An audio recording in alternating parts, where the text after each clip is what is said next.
My sister-in-law can be extremely irritating, and I'm the kind of person who'd rather keep her mouth shut and argue with a broken magpie. So when my sister-in-law came over to my house with her kid daughter, she let them roam free and do whatever they wanted. I asked her to make them stop only once, to which she replied that she has a not saying no policy. After hearing such insolent and ridiculous things, I decided there's no point in trying to make her see why. At times, no is exactly what you need to say. I let her kid create a ruckus, and oh boy, by the time they were leaving, I was within an inch of becoming a violent person. My sister-in-law had zero basic etiquette when it comes to visiting relatives, and she is surely not teaching any to her kid. The only saving point in that kid's life can be her dad, and if even he gives up, then all I can say is that little girl is going to be the bully of her high school in the future. The 3 days she was here, she destroyed my home. They had brought along with them her Lego set, and instead of using those set pieces to build something, she was playing hide-and-seek with them. The number of times I've almost broken my foot by stepping on them or tripping is giving me nightmares, and that's not all. She asked her mom if she could use the spare bedsheets in the guest room to play pretend being a ghost, and of course, sister-in-law let her roam around the house. I was talking to a neighbor at the door when I heard something break and rushed in to see my coffee machine lying on the floor. I didn't have to plug it in to know it wouldn't work. I asked what happened, and sister-in-law said the sheet was too big, and while her daughter was running around with open arms, she stumbled and accidentally hit the coffee machine. Like, I'm sorry, I didn't get a smaller bedsheet? Was it too much for them to stay in a room with enough space to run around, or not do such stupid things to begin with? I somehow controlled my anger and smiled through my pain because I knew causing a scene would only result in an unnecessary squabble between me and my brother. The next day, I was setting the table for dinner and carrying a pot with soup in it to the table. I specifically told sister-in-law's daughter to stay in the living room because she was running around and playing, and even told my sister-in-law to watch her until I was done with dinner. But of course, once again, they didn't listen, and the daughter ran into me to give me a back hug. Unfortunately, I tripped, and the pot slipped from my hands with soup falling all over the rug. If y'all ever had a rug, you know how hard it is to clean food from it. And even though I washed it instantly with soap, there's a big yellow spot visible on it. I couldn't even shout at the kid because she was just playing, and it was sister-in-law's responsibility to make sure she doesn't run into unsafe places. But I was definitely at my wit's end. I got the opportunity for revenge when the kid saw a promo video of Impractical Jokers while I was surfing what to watch and asked me, "What are impractical jokes?" I told her they are silly pranks that people do on other people, and she asked me what pranks are. So I explained to her how you make a joke out of people you love or are comfortable with, and it's something that shouldn't bother them. I told her it's only done with people you know wouldn't mind you playing a prank, and even told her a few stories of pranks I've pulled or seen other people do. By the time I was done explaining, she was fascinated and asked me if she could do it too. I saw my opportunity and took it. I used sister-in-law's not saying no policy and told her yes, of course she can do them. I then told her in detail about what she could do at her home to prank her parents. That was her last day at my place, and the next day they left. Yesterday, 3 weeks later, I opened the door and found my sister-in-law standing there crying. She was in hysterics, so I invited her in and gave her some water to calm her down. Once she was somewhat quieter, I asked her what happened, and gosh, it was all my fault. Apparently, the kid did pull some pranks, and they were not harmless. I only told her about the ones where you write something on someone's back or use ketchup to pretend to be hurt, but she must have talked to other people because sister-in-law told me how she's been pulling pranks every other day, and she's up to her limits dealing with them. At first, she changed the sugar with salt, and it was just a silly trick they all laughed at while eating. But then she switched sister-in-law's face cream with mayo, and it wasn't fun anymore. But even then, it wasn't too bad because no one was harmed. But last week, she changed my brother's prescription pills with the multivitamins, and sister-in-law took them, thinking she was just taking her vitamins. Next thing they knew, she had to go to the ER with a high fever and lack of breath. It wasn't something life-threatening, but they can't overlook this habit of hers. And my sister-in-law has been trying to tell her it's wrong, and she can't keep doing this, but her daughter isn't listening. She has been throwing tantrums and is giving sister-in-law a hard time because she denied her something for the first time in her life. I was feeling guilty for how I taught her about pranks, but at the same time, I think sister-in-law had it coming because of her ridiculous policy. I managed to calm her down and send her back home, and seeing how she didn't blame me for what's happening in her life, it looks like she doesn't know I taught her kid about pranks. But even if she knew, I don't think I would have apologized because she kind of deserved it. Am I the a-hole for not coming clean and helping her out, or simply for enjoying what's happening? Well, my sister-in-law called today after a week because she found out I was the one who taught that kid about pranks and how to pull them off. To be honest, the ones I taught her weren't even harmful, and even if she had done her worse, they wouldn't hurt a fly. More importantly, I had no idea where she learned about the other one, so I can't completely say it's my fault she did what she did. But sister-in-law wasn't thinking the same way I was, which is not really a surprise for me, seeing how she had a not saying no policy for raising kids, while I have a policy where I do anything to teach them how to behave. Anyway, she started ripping into me the moment I picked her call and didn't stop until I hung up. She didn't give me a chance to put in a word and kept calling me the B word and other names for messing with her kid and being responsible for her almost death, which again is an overstatement, as she told me herself that the doctors categorized her case as an allergic reaction to taking the wrong pills. Anyway, I hung up and turned my phone off so she wouldn't bother me for a while. I need to collect myself and let my anger go before I can talk to her again.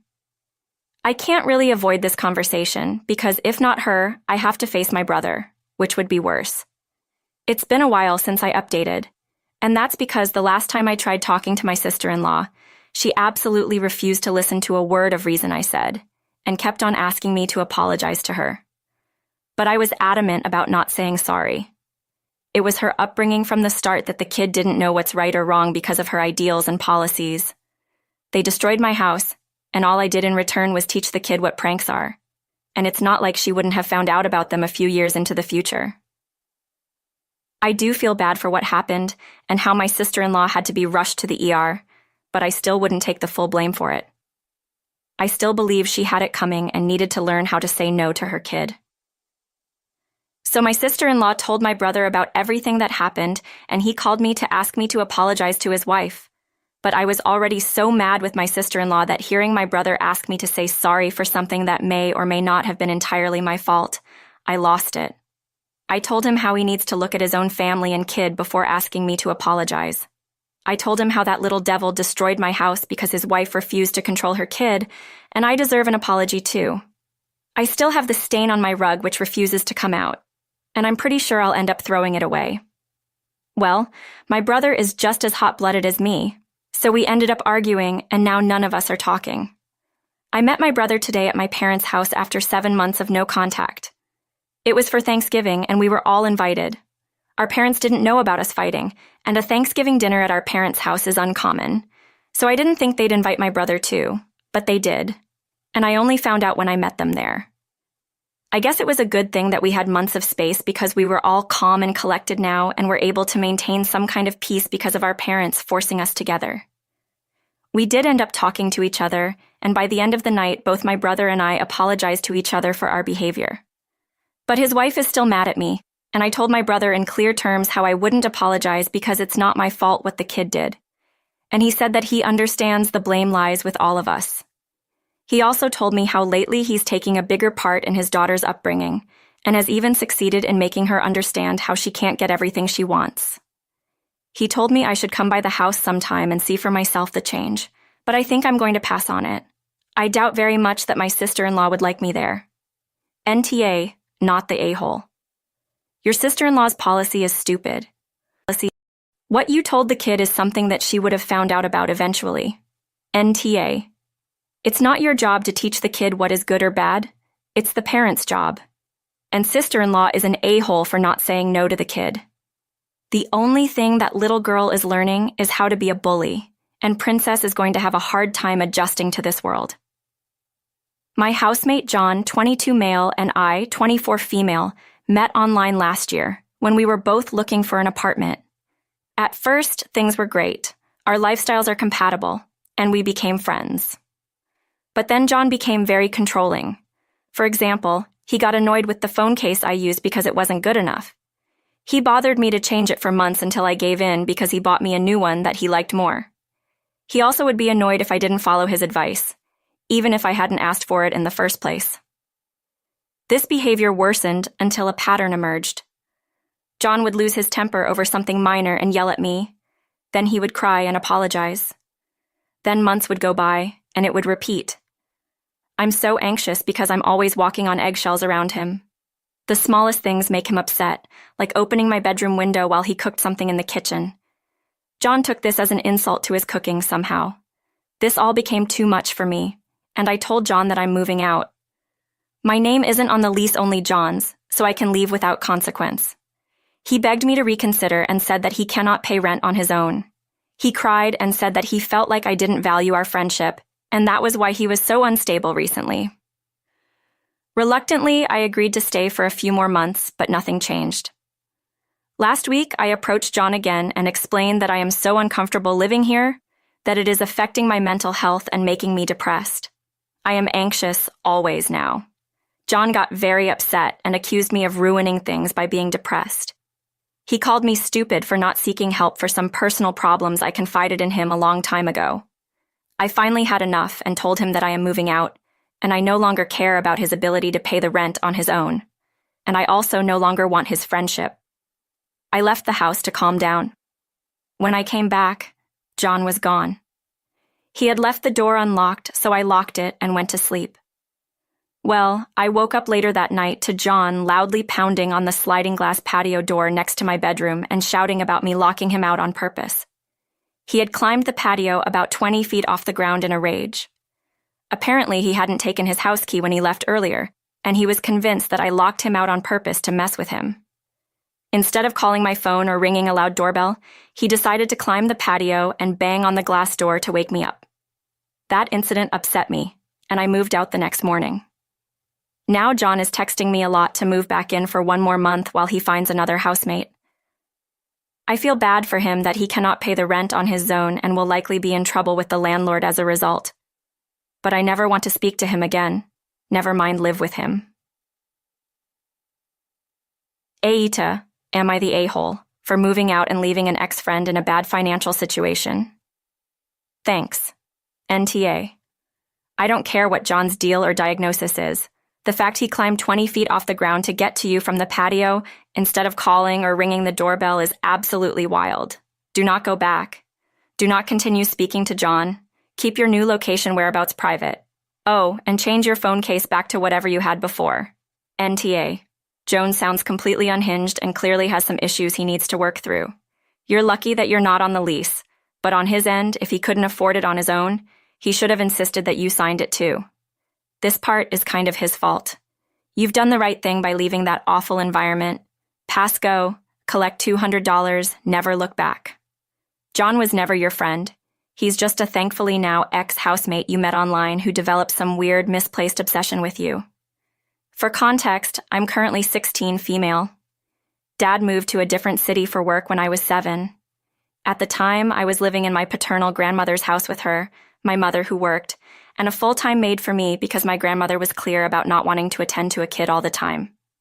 Between the ages of 7 to 9, my grandmother would regularly abuse me, verbally, for being a girl. She had wanted a grandson. She told me she hated my existence, that she wanted me to die, etc., etc. I can fight it. My mother, who confronted my grandmother, who denied it, and so it continued for 2 years. When I was 9, Mom and I shifted to the city Dad was living in, and my grandmother continued to live in our hometown. Not bringing her along was also my mom's way of removing me from that situation. I wasn't close to my dad to begin with, so I told him once, very briefly, about the things my grandmother had said, and he straight up called me a liar and refused to hear more about it. Years passed. I maintained my distance from my grandmother when she visited and rarely interacted with her.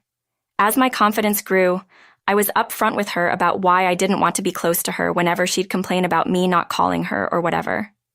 I've never grown to see my dad as a confidant, and we share a somewhat awkward relationship. This year she was diagnosed with cancer, but my dad decided not to disclose the diagnosis to her or treat her since nothing could be done. He had her put on sedatives to the point where she was in a vegetative state, and she died a month later. At her funeral, I actively tried to think of any good memory I shared with her, but I drew a complete blank, so I was very visibly not crying. My dad, on the other hand, was bawling into the shoulders of colleagues he'd invited. It's been 3 months since then. He's been telling everyone about what a warrior she was right to the end, and a bunch of crap that isn't remotely true since she was never a brave woman, and she died not even knowing what she was in the hospital for, because she just blindly trusted my dad to save her. I've been saying nothing out of respect since he lost his mother, but the constant lying and tears that appear only when there's an audience present have been getting on my nerves. A few days ago, he randomly blew up at me for not crying at her funeral and went on about what people must have thought. It's safe to say I lost it at that point. We had a long, loud screaming match in which I told him how the things she'd done had impacted me and my self-confidence, how he hadn't done to protect me, and how he was lying about her to everyone so blatantly now. He very mockingly apologized for her behavior, and we haven't spoken since. Mom is of the opinion that I did the right thing by being honest, but I probably could have chosen a better time. Ada, NTA. It's amazing how people are allowed to act like a-holes, but when they get taken on, it's no longer a fair playing field. Your father never protected you from your grandmother and expected you to cry crocodile tears at her funeral. Hell, he was crying crocodile tears. You were well within your right to blow up at him. Hopefully, he thinks long and hard about this and either apologizes or does not bring this up again. NTA.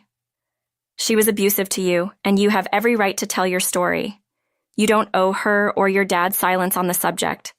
Your dad is more concerned about other people's opinions than about you, and that's really messed up. At your age, you probably don't have a lot of options to distance yourself from him yet, but I would be keeping your emotional distance as much as possible. This is trademark behavior from an abusive person. It's very likely that once you move out, you'll start to notice other patterns and realize he carried on her legacy with a different facade. At the very least, he is emotionally neglectful, and that leaves deep wounds. I hope you're okay. You are absolutely NTA here, and I'm honestly really impressed at the way you handled this, especially at your age. You're gonna be fine. NTA. If he's only crying when in front of people and making a big show of it, then he probably didn't care as much as he wants everybody to think. Also, getting mad at you for not crying at the funeral of someone who told you they wanted you dead, that's some clown-ass behavior right there. Dad sounds like he needs therapy and to step up as an actual dad.